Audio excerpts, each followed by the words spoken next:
Olá, seja bem-vindo à Escola Bíblica da Vila. Esse é o nosso meio de ensino bíblico aqui na comunidade da Vila. Eu sou Vitor Fontana, responsável pela área de ensino. É um prazer estar com você e dar continuidade à nossa série sobre profetas. Finalmente chegando em profetas menores. Hoje é o dia de lidar com eles, os profetas menores. Na verdade, o restante aqui das nossas aulas será com os profetas menores. Hoje um panorama deles todos juntos, também conhecidos como livros, quando estão assim em conjunto, né? Eles são conhecidos como o livro dos 12 ou o rolo dos 12.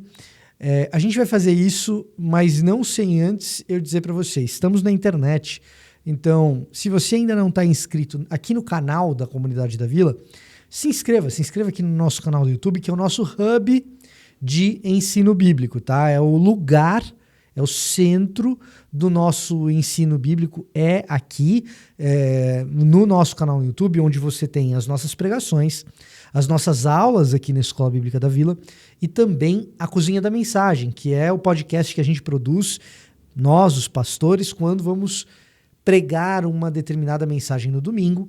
Antes disso, a gente se reúne e discute a passagem e tem insights sobre o texto, traz contribuições de comentaristas, de teólogos sobre aquela passagem para enriquecer o repertório do pregador que vai pregar lá no domingo e também para você conhecer um pouco daquilo que a gente faz no preparo. Ouviu a mensagem? Ouve a Cozinha da Mensagem, o que foi preparado na cozinha antes do prato chegar pronto para você no domingo. Então, se inscreve aqui no canal que você tem acesso a todo esse tipo de conteúdo e o YouTube vai identificar se você gosta desse tipo de coisa, se você estiver inscrito, se você deixar like no vídeo, comentário, e aí ele passa a te notificar para valer quando tem conteúdo novo por aqui, tá certo? Hoje, então, a gente vai de profetas menores, mas antes disso, eu gostaria de orar com você. Pai amado, abençoa esses nossos momentos de aula, nos dá discernimento para que na leitura da Tua Palavra, quando nos engajarmos diretamente com os livros bíblicos, com os profetas menores, a gente tenha bom conhecimento útil para que cresçamos espiritualmente, possamos abençoar a igreja e servir a cidade. Esse é o nosso desejo, Pai. Nos abençoa nesse período de aprendizado em nome de Jesus. Amém. Muito bem, quando a gente fala de profetas menores, a gente não está falando de profetas menos importantes, evidentemente. A gente está falando de profetas que escreveram menos. Portanto, seus livros são menores em comparação a Ezequiel, Jeremias, Isaías, que a gente já conheceu aqui. Então a gente está falando basicamente de Oséias, Joel, Amós, e eu vou colar, não tem problema nenhum, Obadias, Jonas, Miqueias, Naum, Abacuque, Sofonias, Ageu, Zacarias e Malaquias. Tá? São 12, por isso o livro dos 12. E a gente tem aí essa ideia de profetas menores como herança de Agostinho. Agostinho é a primeira fonte do mundo antigo que a gente tem tratando esse conjunto de livros como conjunto de profetas menores. Entretanto, esse conjunto de livros já era percebido como um conjunto muito antes de Agostinho. Na verdade, lá pelos anos 300, 400 antes de Cristo, a gente já tem algumas evidências de que esses livros eles eram percebidos em conjunto, lidos em conjunto, apesar das suas unidades literárias individuais, tratados como uma grande unidade literária, como Rolo dos 12 ou como Livro dos 12. Rolo dos 12 porque literalmente um rolo que continha todos aqueles profetas em conjunto. A gente tinha um pouco de dúvida quanto a isso, mas quando a gente descobriu, né, quando a humanidade teve acesso aos documentos do Mar Morto, né, os manuscritos lá de Qumran, a gente percebeu que sim, que já era bem antiga a ideia de um livro só contendo todas essas unidades literárias, um livro só contendo o que seria o livro dos 12.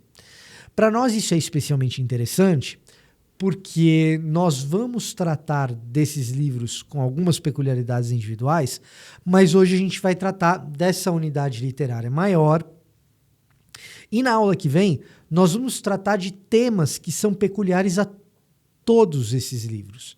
Então, você vai ver que se você for ler esses 12 livros, é muito rápido, porque são, de fato, livros pequenos, mas você vai encontrar alguns temas recorrentes, como, por exemplo, o Dia do Senhor e o juízo do Dia do Senhor vai estar lá com frequência, a gente vai perceber essa temática. Outra coisa é a defesa de Deus e de um Deus bom.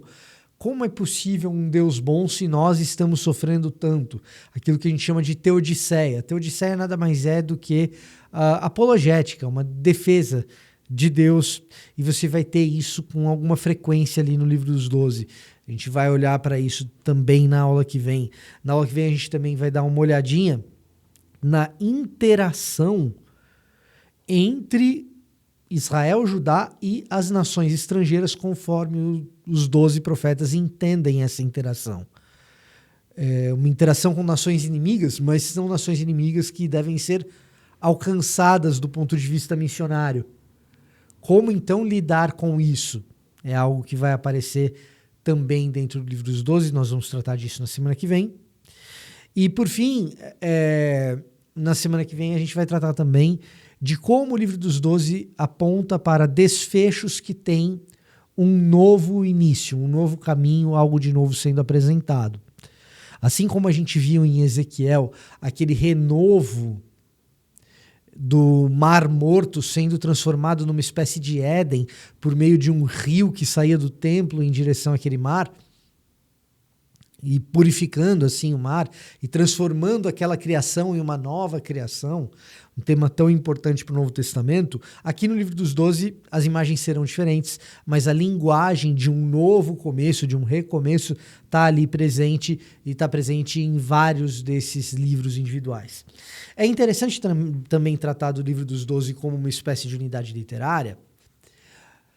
Bom, primeiro porque faz muito tempo que ele é tratado assim. Segundo porque, além disso,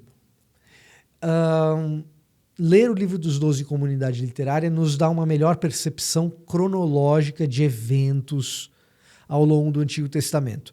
Muitas vezes eu sou perguntado, poxa vida, Vitor, eu queria ler uma Bíblia em ordem cronológica, eu queria entender como funciona a sequência das coisas no Antigo Testamento. Cara, um excelente método para isso é você pegar 1º e 2º Reis, bota de um lado, e o livro dos 12, os profetas menores, você bota do outro. Porque você vai ver os eventos, e na verdade, assim, lê 1º e 2º Reis na sequência, tá?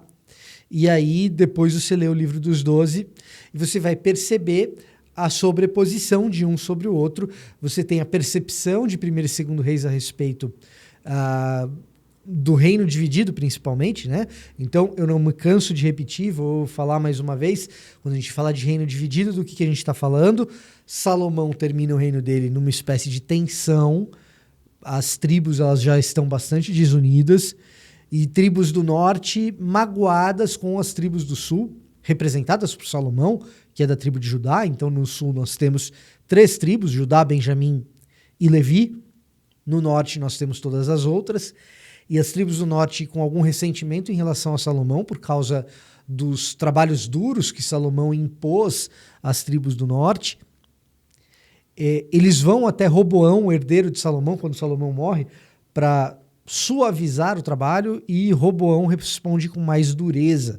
Essa resposta de Roboão ocasiona uma guerra civil, um conflito entre o norte e o sul, e por fim a sedição, por fim a separação. No reino do norte, Israel, reino do sul, Judá. Judá, que é a principal das 3 tribos do sul, acaba adquirindo o nome, acaba emprestando o nome para o reino do sul, que é composto por Judá, Benjamim e Levi. E no norte você tem todas as outras tribos formando o reino de Israel. Esse período pós-salomônico é o período por excelência que os 12 profetas menores vão tratar, é o período deles, eles vão interagir com reis dessa época. E para a gente entender melhor e para ser didático na maneira como a gente trata esses livros, e até para não precisar de tanta cola para lembrar do nome deles todos e da sequência, como eu fiz aqui, que eu fiz lendo, para garantir que não ia errar, né? Não queria passar essa vergonha. Mas para a gente memorizar isso com um pouco mais de facilidade, uma das maneiras da gente perceber esse desenvolvimento cronológico que está acontecendo ali em Reis, Israel se tornando independente e mais idólatra e produzindo templos e templos para outros deuses, e então sendo dominado pela Assíria, não confundir com Síria, né? O domínio do Reino do Norte vem por parte da Assíria. E o Reino do Sul, por sua vez, também afetado pela idolatria, mas de maneira um pouco mais comedida, mas por fim se entregando a ela, passando pelo menos por algumas reformas de alguns bons reis, como é o caso de Josias e Ezequias, né? Nós temos ali o Reino de Judá no sul, sendo finalmente conquistado pela Babilônia, anos mais tarde do que a Assíria dominou o norte. Então, nós temos esses dois panoramas aí de Reino de Israel, Reino de Judá, Israel dominado pela Síria, Judá dominado pela Babilônia, o desenvolvimento desses reis que ora promovem algum tipo de reforma, ora estão caindo na idolatria. Isso que está acontecendo ali em 1º e 2º Reis, nós vamos ter os profetas menores interagindo com esses episódios, tá?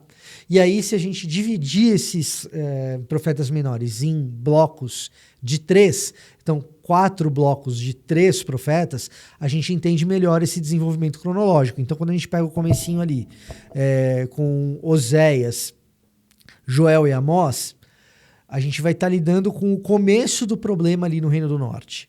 A idolatria e a denúncia da idolatria do Reino do Norte e a perspectiva de que, olha, isso vai dar ruim.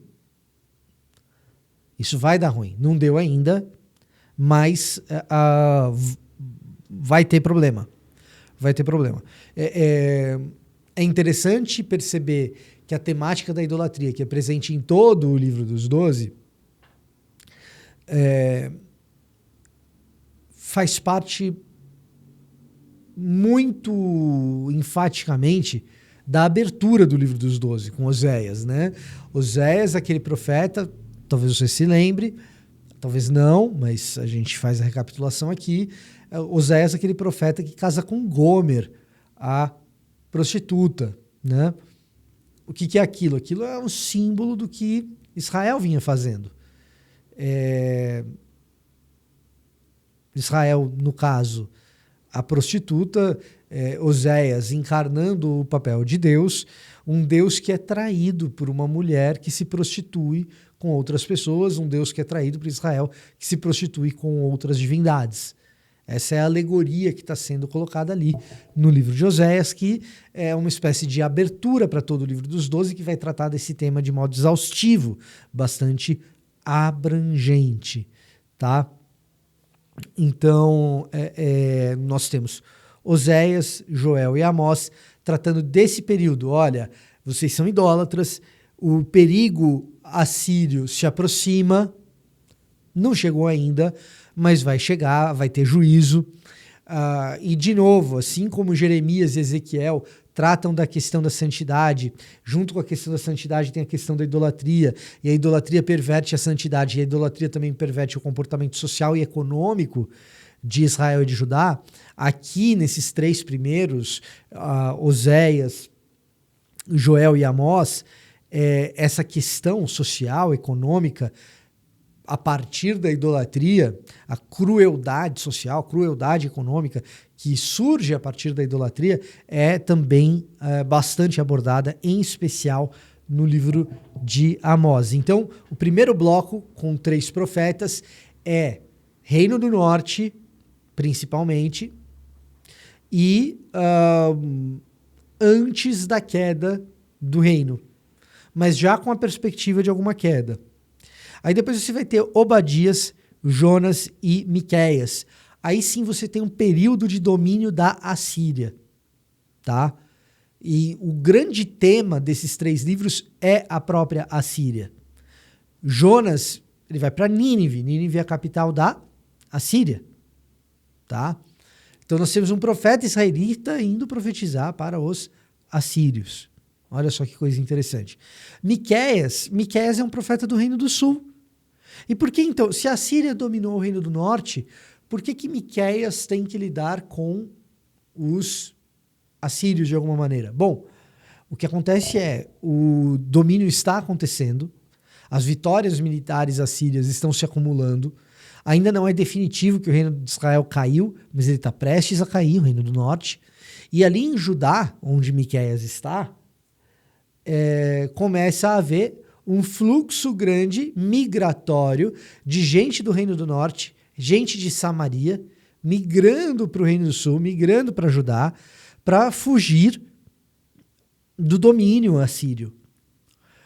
Diante desse contexto que mesmo um profeta do Sul, como é o caso de Miqueias, vai concentrar a sua profecia em relação ao Reino do Norte e aos assírios principalmente.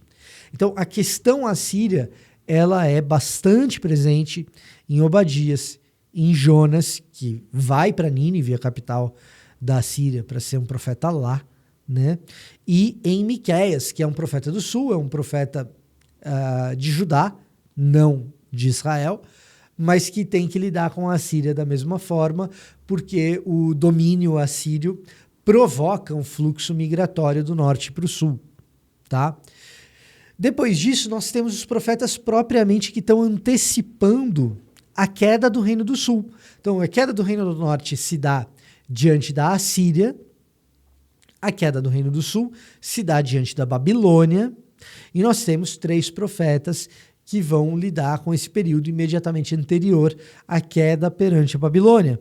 E aí a gente está falando de Nacum. Estou misturando 2 profetas. Naum, misturei com Abacuque. A gente está falando de Naum, Abacuque e Sofonias. São livros que tratam bastante de juízo, do juízo de Deus. Abacuque tem uma percepção de que, olha, as coisas estão muito ruins, Deus. E como você pode usar os ímpios para castigar o nosso povo? E Deus dizendo a Abacuque, segura as pontas, porque aquilo que tá ruim ainda pode piorar. Tá? Aquilo que está complicado pode complicar ainda mais. E é o que eu vou fazer. Essa é a tônica do livro de Abacuque. É um livro um tanto pesado. Um livro que é tese para você que... Curiosidade, tá? Curiosidade para você. Você que gosta do professor Luiz Saião, já viu ele dando aula por aí na internet? É muito bom, bem melhor do que o professor que vos fala. A dissertação de mestrado do Saião, do professor Luiz Saião, é precisamente em cima dessa tônica de Abacuque, em que aquilo que está ruim ainda pode piorar. Como é possível crer num Deus assim? Quem defende um Deus assim?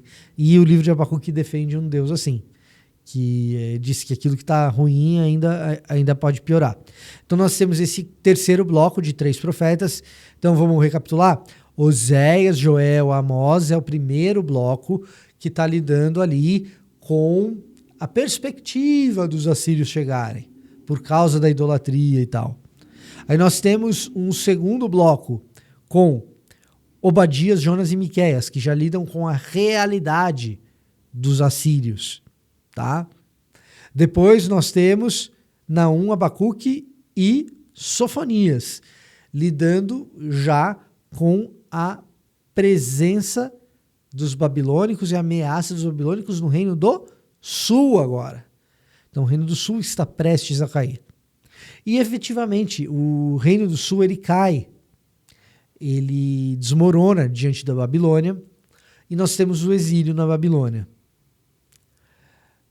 No retorno do exílio, ou seja, quando a Babilônia cai diante dos persas, a elite israelita, a elite de Judá, ela é permitida retornar para Jerusalém, retornar para a Judéia. E nesse retorno, nós temos figuras importantíssimas que não são profetas. Zorobabel, Esdras, Neemias são líderes do povo. Líderes que vão participar de um processo de reforma, agora que eles estão voltando para a Judéia. Vamos reformar os muros, Neemias. Vamos reconstruir o templo, Zorobabel. Vamos passar por uma reforma religiosa a partir do templo, e aí nós temos Esdras. São líderes de Judá, líderes da Judéia. Não são profetas. Os profetas desse período, que ora vão admoestar, incentivar o trabalho de Zorobabel, Esdras e Neemias, vão depositar confiança neles, depositar a bênção de Deus sobre eles. Ora vão fazer isso, ora vão criticar o projeto deles. Afinal de contas, o profeta faz isso mesmo. O profeta coloca o dedo na cara e diz, olha, isso daí está errado. E então nós vamos ver ali momentos em que Ageu, Zacarias e Malaquias, eles equilibram o discurso de Neemias, equilibram o discurso de Esdras. São profetas do pós-exílico. E assim a gente forma esse conjunto de 4 grupos de 3 profetas para cada período. Nós temos então Oséias, Joel e Amós no primeiro período, quando a Assíria ainda não chegou, mas olha, vai chegar, porque o povo é muito idólatra aqui no norte, aqui em Israel. Nós temos depois um período já assírio e profetas que estão lidando diretamente com os assírios, que são Obadias, Jonas e Miqueias. Lembrando, Miqueias é um profeta do sul, que lida de alguma maneira com a presença dos assírios ali no norte. Depois nós temos os profetas do sul, que estão vendo a Babilônia chegar, daqui a pouco está aí, a gente vai para o exílio, que são Naum, Abacuque e Sofonias. E para fechar o nosso grupo de profetas do livro dos 12, para fechar o nosso grupo, nós temos Ageu, Zacarias e Malaquias, que são contemporâneos dos reformadores do pós-exílico, Zorobabel, Esdras e Neemias. E vão equilibrar o discurso de Esdras e Neemias em muitos sentidos, tá bom? Então, nós temos aí uma ordem cronológica para que o livro dos 12 seja lido e uma percepção de como ele interage com os períodos da história de Israel e de Judá. Para hoje foi isso. Para a aula que vem a gente vai ver alguns temas que perpassam todo o livro dos 12, principalmente a questão do dia do Senhor e do juízo das nações e a interação entre Israel e Judá e essas outras nações que são nações inimigas, mas nem por isso deixam de ser um alvo missional. Esse era o recado para essa semana. Eu fico esperando você semana que vem. Não esqueça de se inscrever aqui no canal, deixar o seu like nesse vídeo. Eu vou ficando por aqui. Até semana que vem.